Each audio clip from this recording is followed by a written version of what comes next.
It wasn't just another race, it was a battle with fate. The green hell, where many were swallowed whole, was about to claim yet another victim.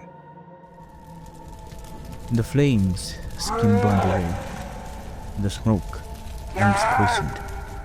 Death laughed, but Niki Lauda, he wasn't ready to leave. Born to wealth but destined for danger, Lauda was always a man of defiance. His parents wanted a businessman out of him, but he rejected comfort for chaos, chasing perfection on four wheels. Through loans and sheer determination, Lauda broke into Formula One in 1972. His disciplined precision quickly turned into an unstoppable force. By the end of 1975, he had dominated the sport, clinching the world championship with a margin of 20 points over the second place finisher. The 1976 season started strong. Lauda won 4 of the first 6 races. That's how they finished. Niki Lauda takes the Despite tensions with Ferrari's management, Lauda's dominance remained unshaken. By the time he claimed his 5th win at the British Grand Prix, he had more than double the points of his closest rivals, Jody Scheckter and James Hunt. A second consecutive world championship appeared a formality. It was a feat not achieved since Jack Brabham's victory in 1959 and 1960. He also looked set to win the most races in a season, a record held by the late Jim Clark since 1963. He was a machine, a master of speed and strategy. But you see, no man is untouchable. The Nürburgring is no ordinary track. It's a beast, narrow, unforgiving. But Lauda had earned a reputation for taming it. Just a year before, he had become the first driver to lap the Nürburgring Nordschleife in under 7 minutes, which was considered a huge feat as the Nordschleife section of the Nürburgring was 2 miles longer than it is today. A week before the 1976 German Grand Prix, despite being the fastest on that circuit, Lauda did something nobody expected. He urged his fellow drivers to boycott the race. His concerns were simple. The track's safety measures were pathetically inadequate.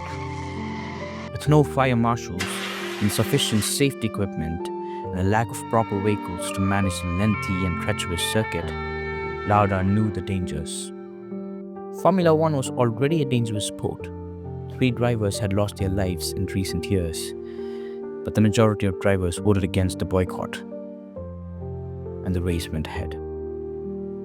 For the Nürburgring, it would be business as usual. But for Lauda, it felt like a countdown to disaster. The 14-lap race was set to begin at 1:30 p.m., but chaos loomed even before the lights turned green. A fleet of Renault 5 Salons from an earlier race clogged the circuit, delaying the start by 15 minutes. The weather was no friendlier, with wet conditions plaguing parts of the Nürburgring. By 2:05 p.m., the grid was finally cleared, and most drivers chose wet tires, hedging against the treacherous conditions. But not Jochen Mass. A veteran of the Nürburgring's unpredictability, Mass took a bold gamble, opting for dry-weather tires, betting on the rain's retreat. When the lights went out, Regazzoni surged into the lead, while Lauda and Hunt both fell back. Hunt quickly recovered, taking second, while Mass, with his dry tires, shot up into third. The first lap, Regazzoni, under pressure, spun out, dropping him to fourth. As the lap ended, the weather shifted back to dry. Most of the field pitted for dry tires, leaving Mass in second, with only Peterson still on wet tires, holding on for one more lap. By the end of lap 2, Mass was in the lead, with Gunnar Nelson, who had stayed out, in second, and Hunt now sitting in third. But for Lauda, the stakes had grown more personal. The reigning champion did a quick first lap tire change, determined to claw back lost ground. And that's when the unthinkable happened. The Burgwell corner was infamous for its unforgiving nature. Lauda's Ferrari, a machine of precision, suddenly lost control. At the fast left kink, his Ferrari 312 T2 snapped to the right, losing control, and flew off the track, slamming into the earth bank. The car bounced back, engulfed in flames and into the path of the incoming cars. In the chaos, Guy Edwards narrowly avoided Lauda's Ferrari, but Brett Lunger wasn't so lucky. And soon after, Harald Ertl crashed into Lunger's car. The three drivers stopped, jumping out to help, risking their lives in an attempt to pull Lauda from the burning wreckage. Arturo Mazzario, witnessing the horror, stopped his own car and rushed to assist. Cominciò a agitare le braccia per fermare tutti, e ha fermato tutti, e nel frattempo io mi sono adoperato quando sono sceso a cercare di prestare soccorso.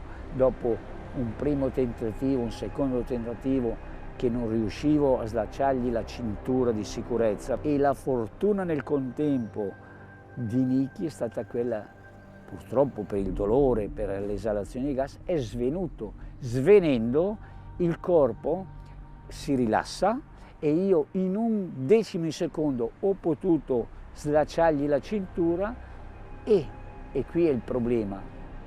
Come ho fatto ancora adesso, io non mi rendo conto come un ragazzino, allora era un ragazzino come lui, esile come me, con due braccia, estrarre un corpo umano, come si dice, senza aiuto perché era svenuto. Mazzario, with no regard for his own safety, had died under the inferno to pull Lauda free. But the fire had already taken its toll. Lauda was badly alive.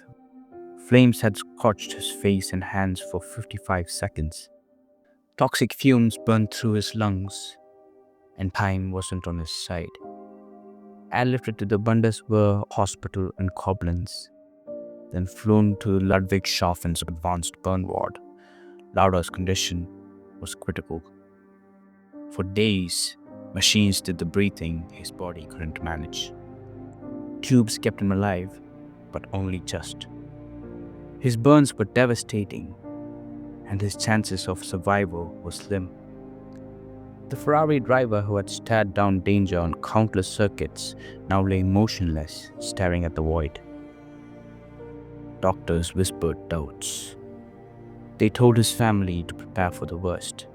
Damage to his lungs was too much. His body was poisoned from the inside. He struggled to push through the agony. And when there was almost no hope, the priest came to deliver Lauda's last rites. This was the moment champions don't return from. A fiery accident, third-degree burns, a body unrecognizable and barely functioning. Niki Lauda was supposed to become another victim of F1's cost of speed. But 42 days later, Niki Lauda would be found in the paddock, ready to race at Monza. For Niki Lauda, surrender was never an option. Somewhere beneath the bandages, beyond the pain, a fire hotter than the one that nearly took him was burning. He endured the most painful treatments, skin grafts, lungs scored clean, pain that would make even the toughest men crumble. Every day he had been defying the odds. Every night he had been fighting back death. Doctors didn't understand how he held on. Maybe they didn't need to. People thought Niki was nuts. He could have just stayed alive, forget racing. But after a lot of convincing, Niki was cleared to race. And he would continue from where he left off, finishing 4th at Monza. And for your information, he was still in the championship contention, strongly. But what people thought about Lauda was right. He was nuts, and that cost him the last race in Japan. With rain pouring down, Lauda had visibility issues, thanks to his fried tear glands and the inability to blink. Without another option, Lauda retired from the race, giving that year's championship to his rival, James Hunt. Lauda's hurdle was temporary. The next year, he cleanly took what was rightfully his. He became the 1977 world champion and quit the sport that had once tried to take his life shortly after. Eventually, he had flirted with speed once again, this time winning the world championship during his second stint in Formula One in 1984. Lauda was deeply tied to the sport, and I'd say death was scared of him. Because when death finally came, it was so afraid it had to take him while the man was fast asleep. Lauda is undoubtedly one of the legends of the sport. His lore is as big as life itself. And this daredevil's fight against death wasn't just survival. It was a message. You can burn me, batter me, break me, but you can't kill me, son.